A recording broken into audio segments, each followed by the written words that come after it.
இந்திய அரசியலில் அடுத்து பரபரப்பு நிகழ்வாக சபாநாயகர், துணை சபாநாயகர் தேர்வு என்பது இடம்பெற்றிருக்கிறது. இதற்கான சமரச முயற்சிகள் நடைபெற்று வருகின்றன.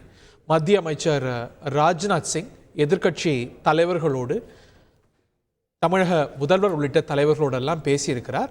ஒரு சுமூகமான உடன்படிக்கை எட்டி போட்டியின்றி சபாநாயகர் பதவிக்கு தேர்வு நடத்த திட்டமிடப்பட்டிருக்கிறது. ஓம் பிர்லா முந்தைய நாடாளுமன்றத்துடைய சபாநாயகராக இருந்த ஓம் பிர்லாவை மீண்டும் நிறுத்த திட்டமா என்ற கேள்வியும் எழுந்திருக்கிறது. காரணம் என்னவென்றால், ஆஸ் வி ஸ்பீக், பிரதமர் அவரோடு பேச்சுவார்த்தை நடத்தி வருகிறார்.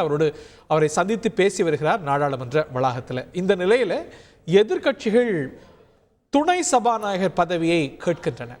அதாவது சபாநாயகர் பதவிக்கு போட்டியின்றி தேர்வு நடத்துறதுக்கு ஒத்துழைப்பு தயார், ஆனால் மரபுப்படி துணை சபாநாயகர் பதவி என்பது எதிர்க்கட்சிக்குத்தான் வர வேண்டும் என்று உறுதியாக உள்ளோம் என்று ராகுல் காந்தி தெரிவித்திருக்கிறார். இது பற்றிய மேலும் விவரங்களோடு ரமேஷ் ஓற்றி.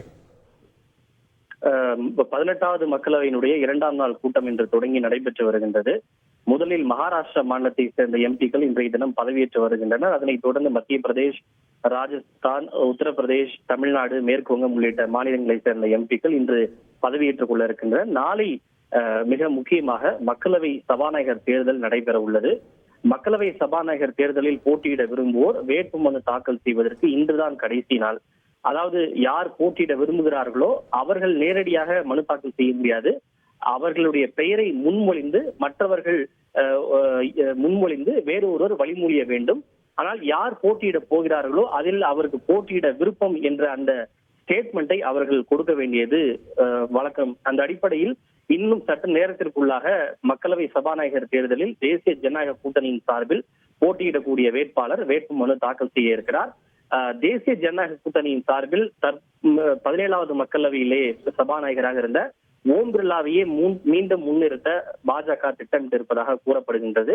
எனவே இன்னும் சற்று நேரத்தில் மக்களவை செயலகத்தில் ஓம் பிர்லாவினுடைய பெயரை பிரதமர் மோடி முன்மொழிந்து ஜே.பி. நட்டா வழிமொழிய அந்த வேட்புமனு தாக்கல் செய்யப்படும் என்ற ஒரு எதிர்பார்ப்பு ஏற்பட்டிருக்கின்றது.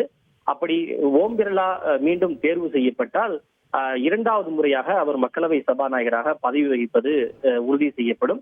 ஏற்கனவே 1980ஆம் ஆண்டுகளில் காங்கிரஸ் கட்சியை சேர்ந்த பல்ராம் ஜாக்கர் தான் தொடர்ந்து 2 முறை மக்களவை சபாநாயகராக தேர்வு செய்யப்பட்டார்.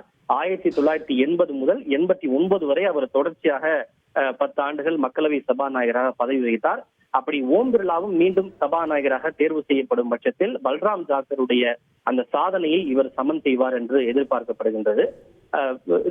ஓம் பிர்லா அவர்கள் ராஜஸ்தான் மாநிலம் கோட்டா மக்களவை தொகுதியை சேர்ந்த மக்களவை உறுப்பினர்.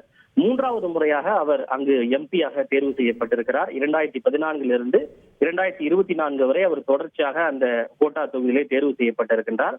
இதில் மட்டுமின்றி கோட்டா சட்டமன்ற தொகுதியிலும் 2004ஆம் ஆண்டு முதல் 2014ஆம் ஆண்டு வரை தொடர்ச்சியாக அவர் சட்டமன்ற உறுப்பினராக போட்டியிட்டு வெற்றி பெற்றிருக்கின்றார். எனவே அவர் மீண்டும் மக்களவை சபாநாயகராவது ஏறத்தாழ உறுதியாக இருக்கின்றது. இந்த நிலையில்தான் மக்களவை சபாநாயகர் தேர்தலில் தேசிய ஜனநாயக கூட்டணி முன்னிறுத்தும் வேட்பாளருக்கு ஏகமனதாக தேர்வு செய்யப்பட வேண்டும். இதில் போட்டி இருக்கக்கூடாது. ஏனென்றால் சபாநாயகர் என்பவர் அவைக்கு பொதுவானவர்.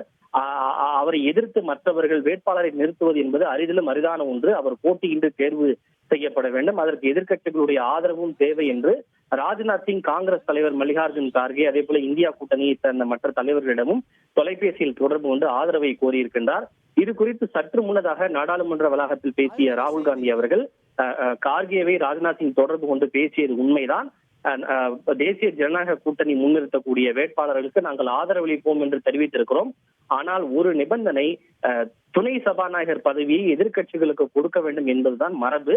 அதை எதிர்க்கட்சிகளுக்கு வழங்க வேண்டும் என்று நாங்கள் ராஜ்நாத் சிங்கிடம் கார்கே தெரிவித்திருக்கிறார் என ராகுல் காந்தி குறிப்பிட்டிருக்கிறார். ஆனால் கார்கேவினுடைய இந்த கோரிக்கைக்கு ராஜ்நாத் சிங் எந்த பதிலையும் தெரிவிக்கவில்லை. நான் மீண்டும் உங்களை தொலைபேசியில் தொடர்பு கொள்வதாக கார்கேவிடம் தெரிவித்தார். ஆனால் இதுவரை அவர் கார்கேவை மீண்டும் தொடர்பு கொள்ளவில்லை. பிரதமர் எதிர்க்கட்சிகளுடைய ஒத்துழைப்பு தேவை என்று நேற்று கூறினார். ஆனால் நமது தலைவரை அவர்கள் அவமானப்படுத்துகிறார்கள் எனவும் ராகுல் காந்தி சற்று முன்னதாக தெரிவித்திருக்கிறார். செய்திகளை உடனுக்குடன் தெரிந்து கொள்ள உடனே சப்ஸ்கிரைப் பண்ணுங்க.